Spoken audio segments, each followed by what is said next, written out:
Bonjour et bienvenue pour ce 3e épisode d'Aliou Podcast. Nouvel épisode musical donc aujourd'hui avec 3 comebacks qui me tiennent beaucoup à cœur, surtout le 3e que je réserve pour la fin de l'épisode. Au programme, le grand retour d'Idol, la collaboration entre ONEWE et Hwasa, ainsi que les débuts absolument merveilleux du groupe Penditi.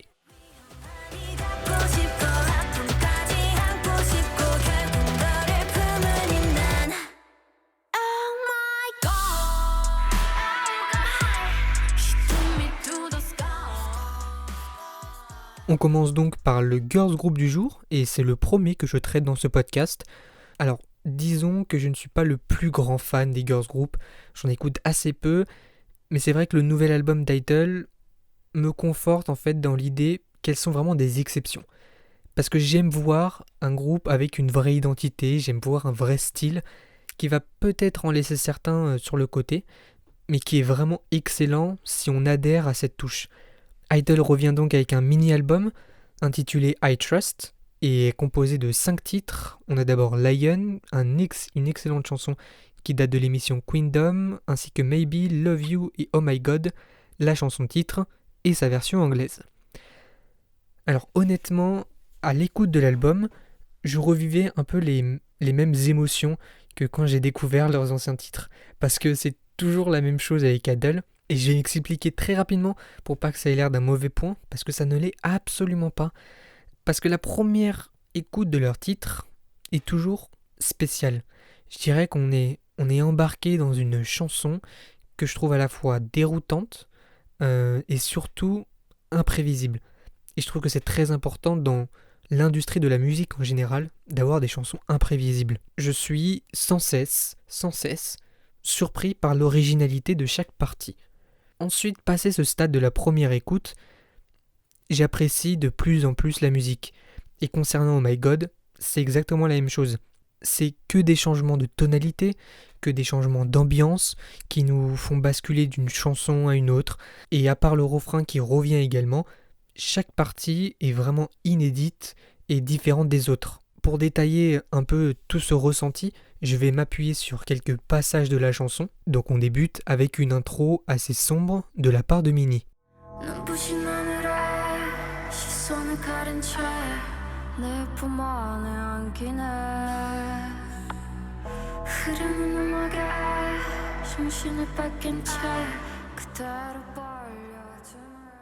Une partie qui correspond avec ce sang qu'on voit beaucoup dans le MV.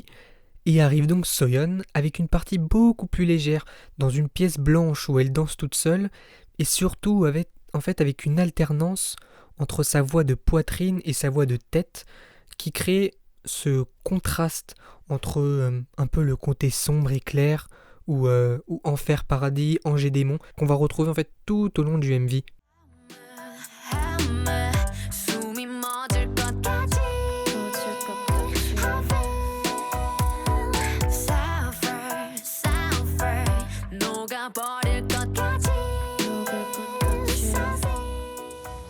Vient alors le pré-refrain, assez long, très entraînant, crescendo, et on pense arriver au climax de la musique. Ce qui est le cas en effet, mais on ne s'attend pas, et c'est ça je trouve la force de cette musique, à ce changement de ton radical, avec un Oh My God hyper sombre, hyper macabre, et qui va se détacher complètement de l'ambiance que le pré-refrain a installée.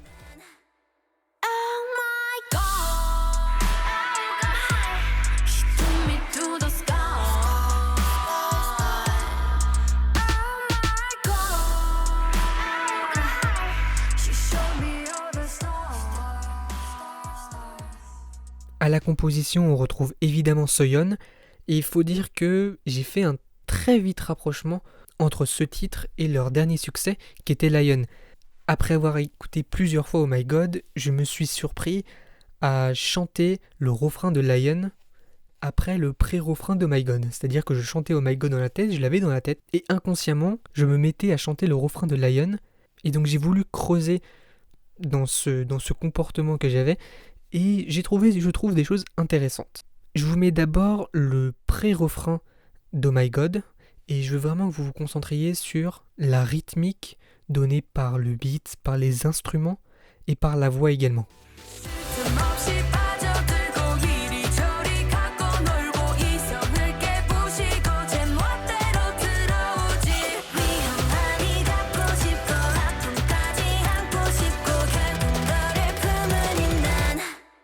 Et je vous mets maintenant celui de Lion.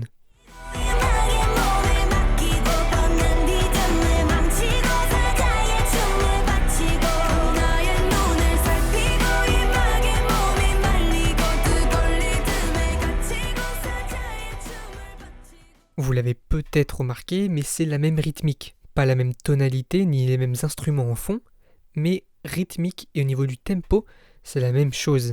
Je vous fais écouter tout cela pour vous dire que si on met le pré-refrain de Oh My God suivi du refrain de Lion, ça nous donne ça.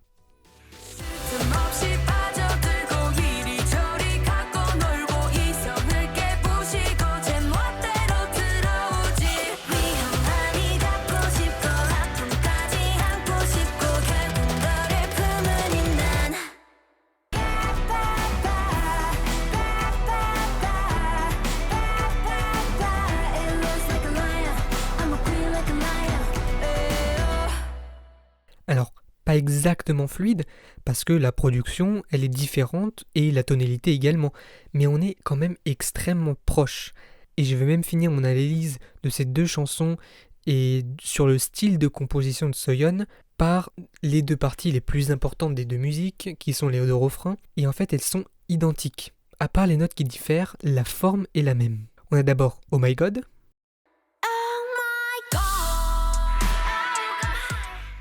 et Lion.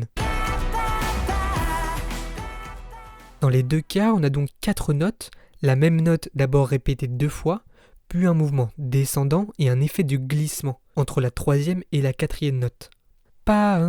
C'est vraiment ce glissement qu'on va également retrouver dans Oh My God. Et il marche parce que, justement, cette partie est un changement de ton radical. Et donc, ce glissement agit comme une chute, comme une vraie chute, et qui accentue cette ambiance sombre, cette ambiance macabre du refrain. La seule chose qui va différer entre les deux musiques, c'est le fait que dans Lion, le motif va être répété, qui fait qu'on est entraîné par la musique. Alors qu'au contraire, dans Oh My God, il ne va être répété qu'une fois, et donc va créer une cassure complète, et qui encore une fois accentue cette ambiance sombre. Et donc avec la même forme globale, même si l'écriture détaillée est différente, la forme globale est la même. Soyeon a réussi à écrire, je trouve, 2 chansons complètement différentes dans l'ambiance qu'elles donnent. Et donc on voit que Soyeon, à la composition et évidemment au chant et au rap, nous a encore ébloui de son talent. Et accompagné par toutes les autres membres, le groupe en général nous a encore offert un excellent moment de musique. Et bravo à elle. Encore, personnellement, je trouve une très très grande réussite pour Idol.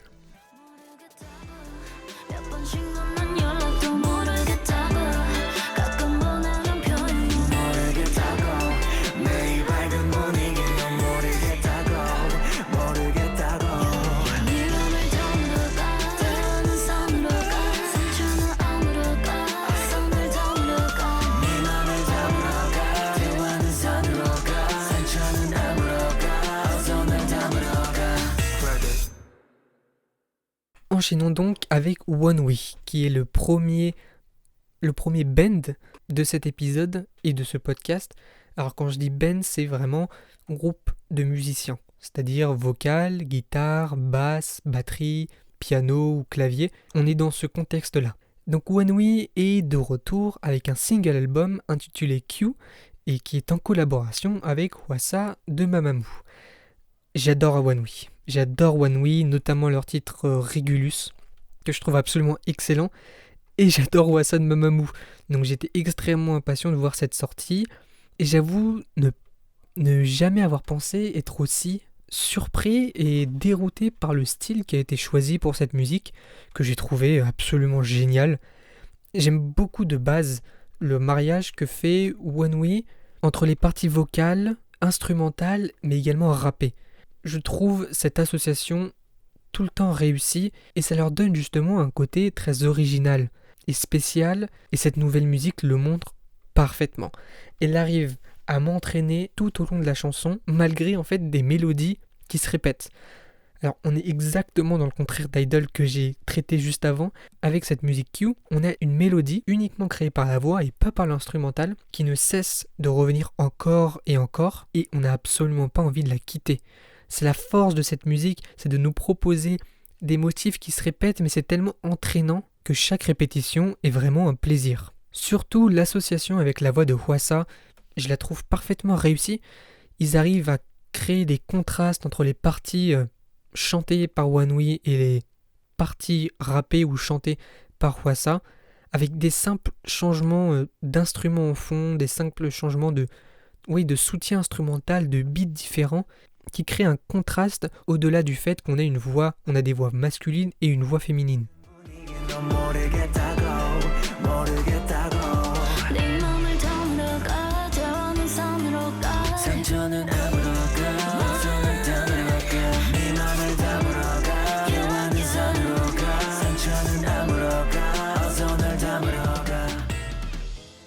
J'aime vraiment ce changement qu'a opéré Wanwi par rapport à ses anciens titres. Ce projet avec Hwasa, je trouve que c'est une vraie fraîcheur pour le groupe qui montre vraiment une nouvelle facette de lui-même avec ce comeback. Et c'est vraiment une très bonne chose. Je dirais quand même que j'ai une préférence pour le style musical de Regulus ou de Reminisce About All. Mais cette nouveauté, elle est loin de me déplaire. Et vraiment, merci à leur agence RBW de nous avoir sorti ce projet. Au-delà du fait que j'aime beaucoup cette musique, elle peut permettre à Wanwi d'avoir plus de reconnaissance et une fanbase plus importante. En fait, ce sera que bénéfique. Je me désole vraiment encore devant le fait que Regulus n'a qu'à peine plus d'1 million de vues sur son MV. Parce que la qualité du groupe fait vraiment qu'il mérite beaucoup mieux. Mamamoo se porte très bien. ONEUS commence vraiment à se faire une place très sérieuse dans l'industrie. Alors franchement, si leur frère Wanwi pourrait les rejoindre, eux qui montrent un style vraiment spécial et unique, ça me ferait extrêmement plaisir. Donc voilà, partie assez courte sur Wanwi, mais je pense avoir dit l'essentiel, très agréablement surpris par ce comeback, qui me confirme vraiment dans l'idée que ce groupe fait partie de mes préférés.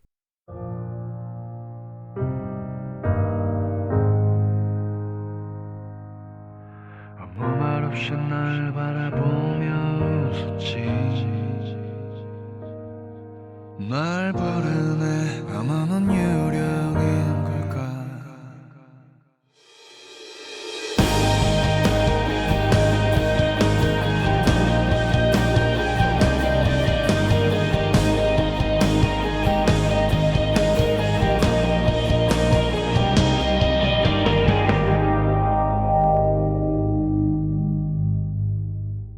Et nous arrivons donc à une partie qui me tient extrêmement à cœur.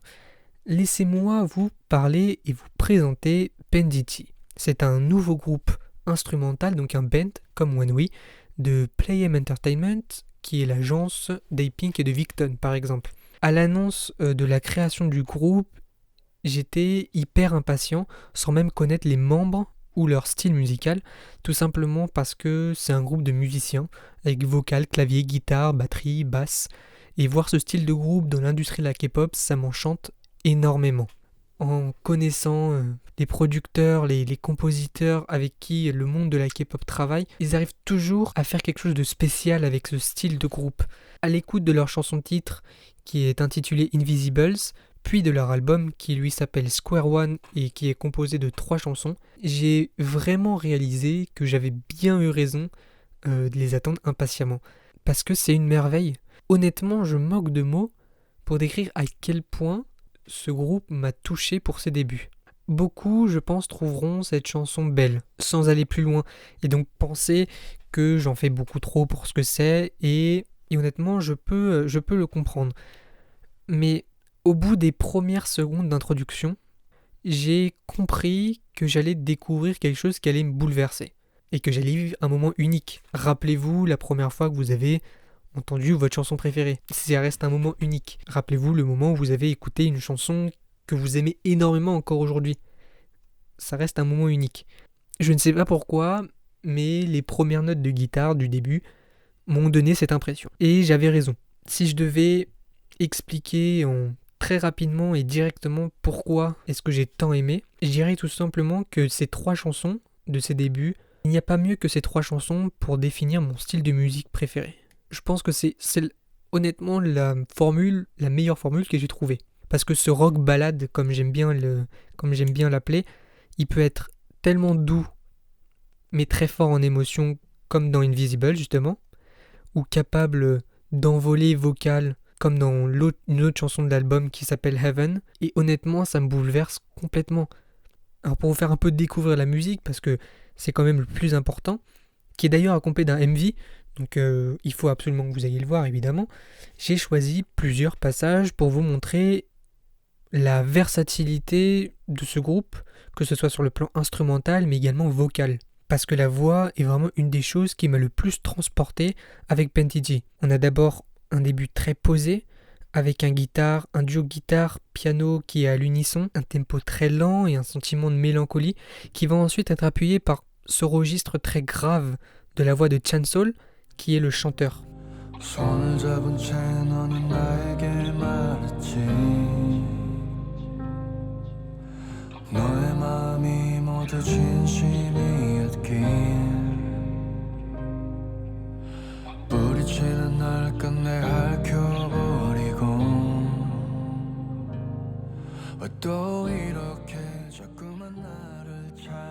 Et après une interlude à la guitare qui fait progressivement monter l'émotion portée par le début de la chanson tout en gardant le même tempo lent, on arrive sur le refrain, tellement léger, avec une voix de tête très douce, avec beaucoup d'air dans la voix et qui contraste énormément avec l'introduction qui était très grave, mais tout en véhiculant ce même message de nostalgie et cette mélancolie qui fait référence à une relation passée qui continue encore de nous hanter au présent.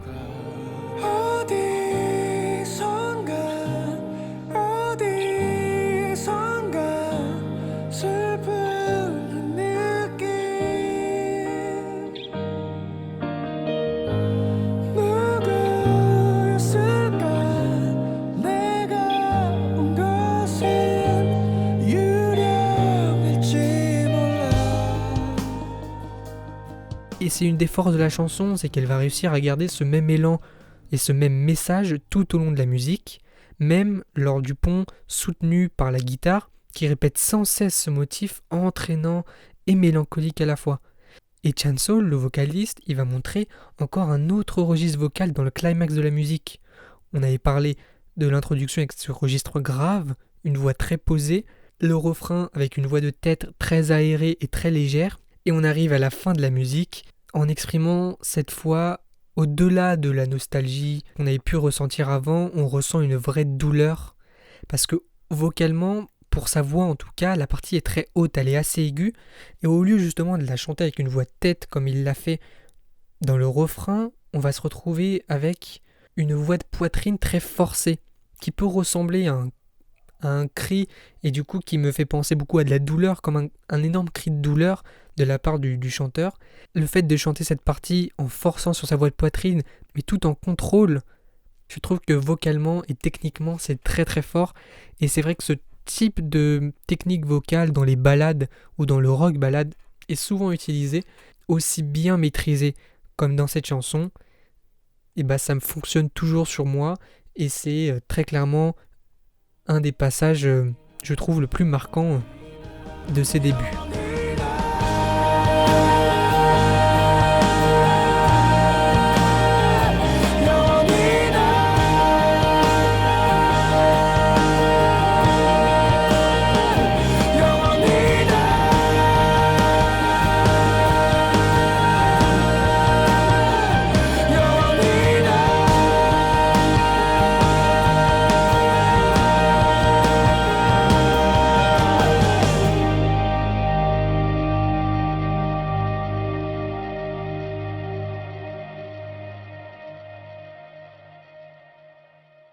Et ce type de passage, vous pouvez le retrouver dans Heaven, autre titre de l'album.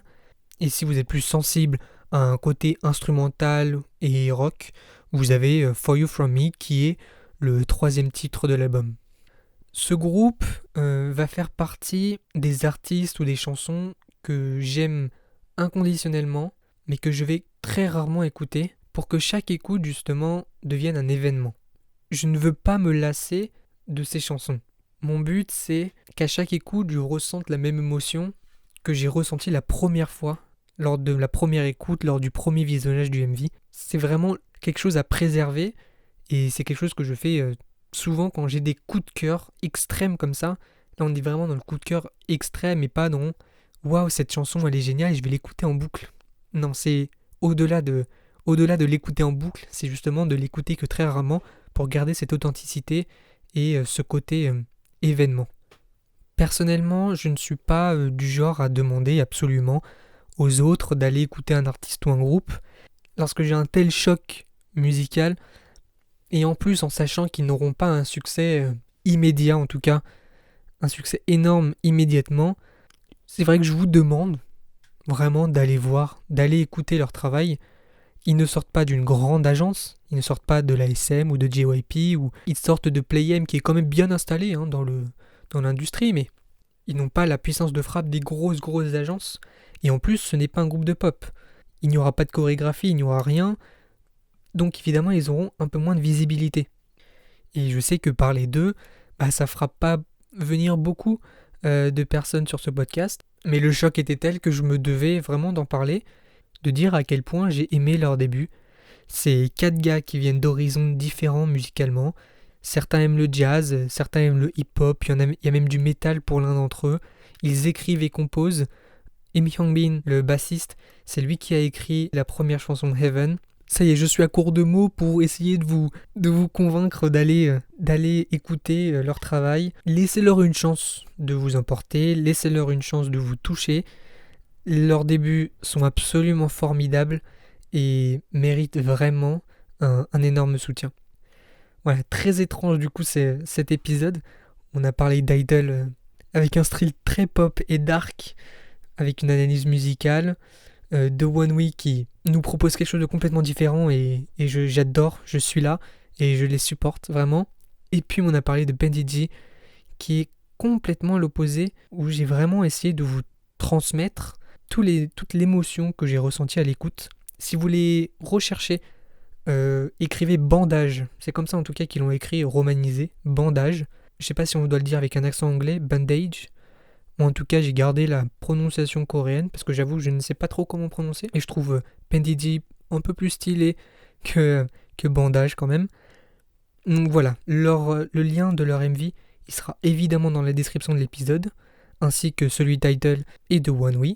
J'espère que vous y jeterez un œil. N'oubliez pas également de vous abonner au podcast si ça vous a plu et de le partager sur les réseaux sociaux. Vous pouvez mettre également 5 étoiles sur Apple Podcast, qui est une grande aide pour l'émission. Et moi, je vous revois dans quelques jours pour un nouvel épisode. Et on se dit au revoir avec Heaven, évidemment, de Bandit. Ciao.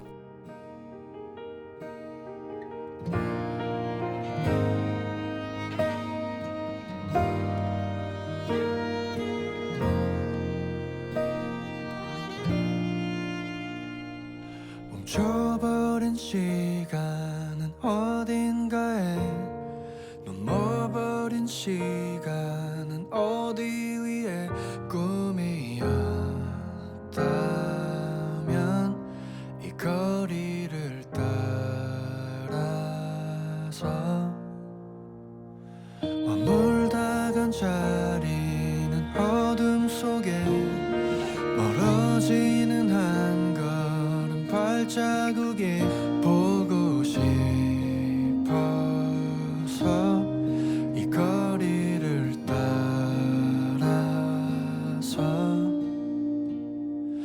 바람 부는 자리도 우리 함께면 In heaven, heaven, heaven for you In heaven, heaven, heaven for me 거리 지나도 그 자리는 영원히 어두운 하늘을 채워가는 건 흰 구름 사이